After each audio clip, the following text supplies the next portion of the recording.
Around 1 in 4 adults worldwide experiences knee pain. And for most of them, squatting is the first movement where they start experiencing it.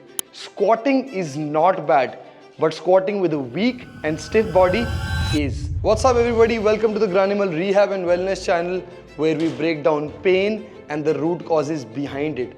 Today we're going to talk about why squatting creates knee pain for you and how to solve that by understanding the root causes of that pain. First of all, the weaknesses, the imbalances that are overloading your knees during the squat, and secondly, making sure that you warm up properly or solve for those weaknesses properly before you squat the next time. Let's dive into it. Here's what most people don't realize. The squat is one of the most demanding movements that you perform in the gym. To squat properly, your ankles have to be mobile, your hips have to rotate, your glutes, your hips and your core have to stabilize and control the movement, and your quadriceps has to take the load. If any of these factors fail, the load shifts to your knees. The biggest problem nowadays is people sit for 8 to 10 hours a day and then expect to be able to activate all of these channels and to be able to perform heavy impact movements perfectly, which doesn't usually happen like that. So when you have pain while doing a squat, the knee is just a victim. The issue or the root cause behind it is usually somewhere else. One of the major causes of having poor squatting form or pain in the knees during squatting is poor ankle mobility. So when you are squatting and your heels lift off the ground, or you lean excessively forward, or when you go into depth, you start experiencing knee pain, or finally when your feet are not able to stay planted on the ground at all times, your toes lift or your heels lift, that's when you know your ankle mobility is lacking. There is a very easy self-diagnostic test that you can perform to see if your ankle mobility is one of the reasons behind your knee pain while squatting. So the self-diagnostic test is called the knee to wall ankle mobility test. Simply, what you want to do is place 5 fingers right next to the wall and place your toes right where those fingers end. Now this is approximately 10 to 12 centimeters from the wall, which is the ideal ankle dorsiflexion range, at least.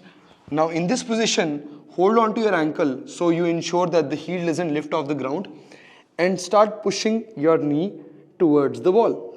If you are able to touch your knee to the wall, that means that your ankle mobility is alright. You don't have stiff ankles.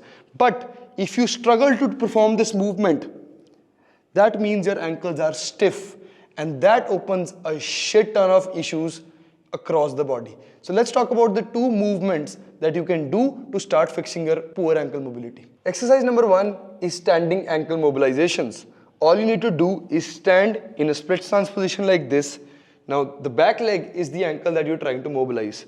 Without lifting the heel off the ground, what you want to do is bend your knee, push your ankle into dorsiflexion, and then use the front leg to create more range. You should feel a stretch in this entire region, especially if your ankles are stiff. I've had a lot of ankle injuries, so my ankles are also slightly stiff. So from this position, using your upper body, keep it straight, bend your knee a little bit, and then push forward with your front leg, mobilize the ankle without lifting the heel up. That's exercise number 1. For exercise number 2, you use an elevated platform, and all you want to do is isolate one leg at a time, do a proper calf raise, and then do a very slow eccentric. When you're doing the slow eccentric, you want to make sure that you are going into as much range as you possibly can. Most people in general, when they do a calf raise, they don't go into maximum range. So it's usually like this. This is fine, but if you want to really load the ankle in the end range and improve the dorsiflexion of the ankle, you want to do a very slow eccentric and get to the end range and hold it there for a second or 2 and then repeat. Cause number 2 for knee pain during squatting is poor hip internal and external rotation. When you squat, the first 90 degrees, your thighs rotate outwards and your hips externally rotate. And as you go deeper into range, your hips rotate internally. If the internal and external rotation of your hips is poor, that puts unnecessary pressure on the knees. Here's how you find out if your hip internal external rotation is poor. My favorite test to check for tight hips in rotation is a 90-90 test. Very simply, create a 90-degree angle between your hip, your knee and your foot. 90 degrees, right angle triangle. Now in this position, without changing this angle, you should be able to rotate side to side. Right? This should be easy. Your hip should not get stuck here and then you're struggling in to go to the other range. You should be easily able to move side to side. If you are not able to move side to side without touching your hands on the ground, that means your hips are stiff in rotation. When your hips are stiff in rotation, that creates unnecessary load on the knees while squatting. Exercise number 1 to solve for poor rotation of the hip is a standing hip IR to ER. So very crucial in this movement, most people will have never trained it. So very crucial that you stand upright, you use support over something. You can use support like this as well, right? It's up to you. Bring your hips into flexion into as much height as you possibly can. From here, without tilting your upper body too much, you want to internally rotate the hip, try to bring your hip to parallel with your knee, and then externally rotate it as much as you possibly can as well. Right? Start doing this exercise before your squatting routine and you will feel a much better output while squatting.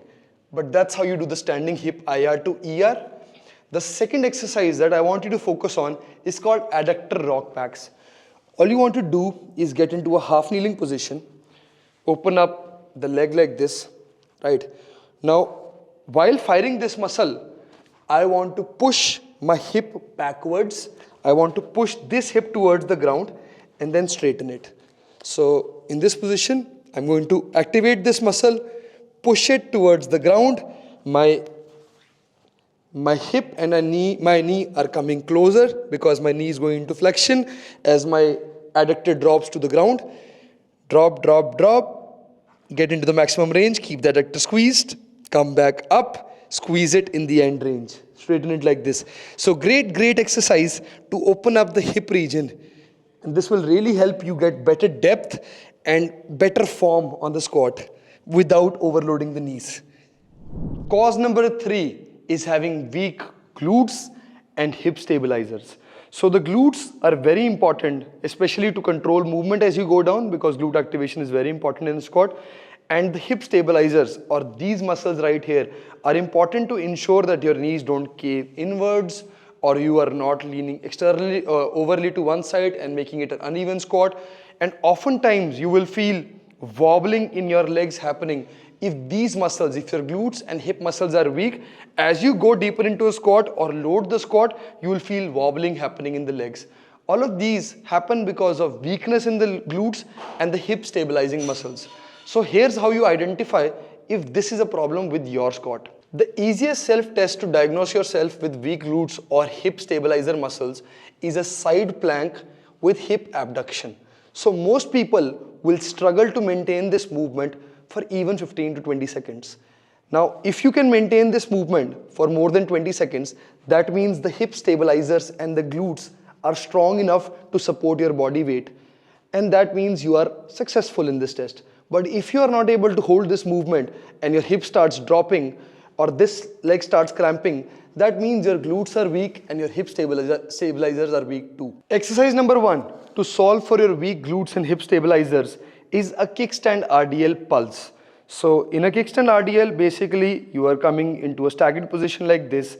Now you want to bend your knee a little bit and then start hinging back. Start hinging back into whatever range you can and then pulse in that range. So this is a kickstand RDL pulse. You will feel proper activation in your glutes, in your hip stabilizing muscles and in your hamstrings as well. Great exercise to strengthen the entire posterior chain. The second exercise that you can start doing to strengthen your hip stabilizers and your glutes is a single leg squat. Now I know most people struggle with a single leg squat, but you should master it. It's one of the best movements you can do for your entire body. So I will do it with this height. You can start from literally a 30-45 degree single leg squat as well. But the goal of the squat remains to be able to keep the knee, hip and ankle in line without letting the knee cave in. So whatever range you can go into that. For example, if I want to perform this movement and I want to do it perfectly, what I want to make sure is that my knees don't collapse inwards or I'm not leaning towards one side, or my leg is not wobbling, all I want to do is control the movement, make sure my hips, my knees and ankles stay in line the entire time, go down with control, and then come back up. You can do it in whatever range you're comfortable, but start doing these movements to strengthen your glutes and your hip stabilizers. Cause number 4 is poor load tolerance through your quadriceps. When you're squatting, your quadriceps are the major muscles being loaded. If the quadriceps cannot take load in this movement, the load automatically shifts to your knees, right? And when the load shifts to your knees, you have pain at certain angles of squatting. Like you'll have maybe have pain in the deeper angles, or you'll have pain at a certain 60 or 90 degree plus angle. But that's one of the major root causes of poor quad load tolerance. And the second root cause will be shaking of the legs, or you not being able to control this movement, right? There is a simple self-diagnostic test that you can do to identify if your quadricep tolerance is the reason behind your knee pain. So I'm going to do a single leg heel elevated forward step down to see if my quadricep can tolerate load that squatting requires. So simply elevate the heel, stand on a 6 to 8 inch stepper, nothing too crazy. Now all we want to see is how well does the quadricep function and control the movement. If I am not able to control this movement and I just simply fall down and get up, that means my quadricep is not ready and strong enough for the load. So what I want to do is simply control the descent, make sure that the quadricep is taking the load, there is no load on my knee, go down as slowly as possible, touch the heel, come back and extend the knee. If I can do this movement properly without feeling stress on the knee or without losing control in the movement, that means my quadriceps can take load. If I cannot, that obviously means otherwise. Now there are two movements that we can, or exercises that we can start doing to improve the quadriceps load taking ability. The first exercise I want to focus on is a wall sit. So simply lean against the wall and go into whatever range you are pain free and stay there. That's one way of doing this. I can stay at 75 degrees or I can go to 90 degrees and stay in that range. I can stay in it for as long as I want or add load to it as well. Put in plates or dumbbells here. This movement is a direct regression of a squat. It's the same exact movement with support. So this is one movement that you can really scale up and down to prepare your quadriceps for the load that you're going to put in a squat. And you can even do repetitions in a wall sit like this. The second movement is another variation of the step down. So we just focused on forward step down. What you can also do besides the forward step down is a lateral step down. Another great movement to load the quadricep and to see how the quadricep tolerates that load and to build its load taking ability. So this movement is also scalable. You can keep increasing the height or you can also grab weight in this movement. Cause number 5 is poor core or pelvic control. So when you squat down like this, if your core and pelvis are not stable and are not controlling the movement, there is a high chance that your lower back will arch during the squat, or it will not, the trunk will not be stable. So you will either lean forward or you will not be able to stabilize the trunk, which will create instability in the squat itself because of the trunk not being stable. And finally, you will not be able to control the movement. So core and pelvic control is essential because the core also includes the hip flexor muscles, is essential for controlling the squat. If you want to control the squat properly, your core and pelvis have to fire together. That's the only way you're able to maintain integrity in the squat while going down and while coming up. Here's how you analyze if poor core and pelvic control is reason for your knee pain. Dead bugs are my go-to test to check for core and pelvic control. Dead bugs are my go-to test to check for core and pelvic control. What you want to do is bring your knees in line with your pelvis. Make sure your legs and knees and hips are at a 90-degree angle. Lift your arms up and have your hands right over your shoulders. In this position, make sure that your spine is not extended like this and your pelvis is not rounded.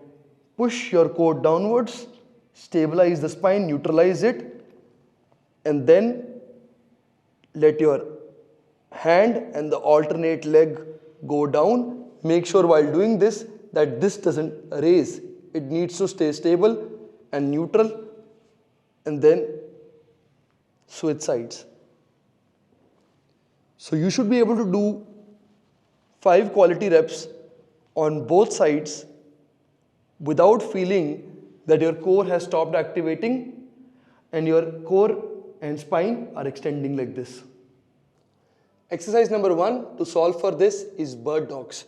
Make sure you're in a 4-point position like this, core activated, pushing up. From this position, you want to meet your elbow with your knees and then extend the alternate hand and leg like this without arching your back or losing stability of the core. So in the entire movement, the core needs to stay activated, the spine needs to stay neutral, the pelvis needs to stay neutral. At any point, if the pelvis rounds and you lose neutrality of the spine, you've lost the purpose of the drill. So bird dogs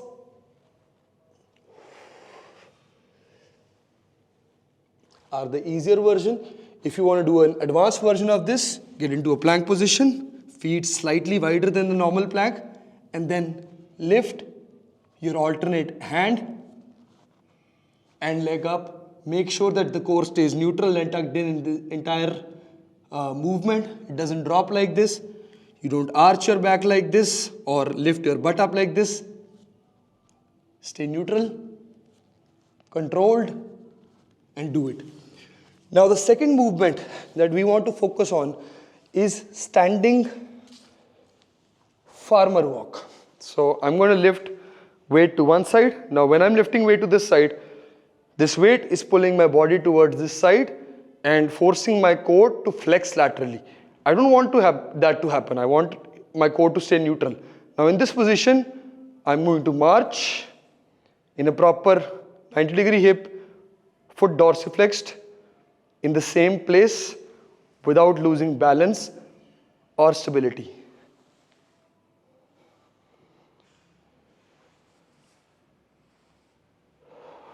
It's not as easy as it looks. Trust me. So in this video, we discussed why some people have knee pain while squatting. What are the potential root causes of it? So if you want to squat, you should. Squatting is a great movement, but ensure that you build your body up to be able to take the load of squatting. Because usually the problem is not coming from the knees. The knees are just the victim. The problem is coming from elsewhere. So solve for all of these root causes. Once you've gotten all of these tests done, you will know what the particular root cause of your knee pain while squatting is, and solve for those root causes by doing the exercises that I have defined.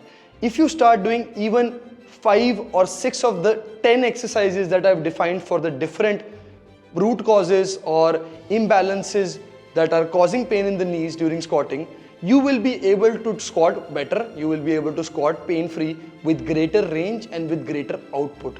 So start doing these in the warm-up before your squatting day, and if you do have these weaknesses, imbalances, start including them in your workout routine so that you solve them at the root and they don't mess up your body or create long-term chronic pains.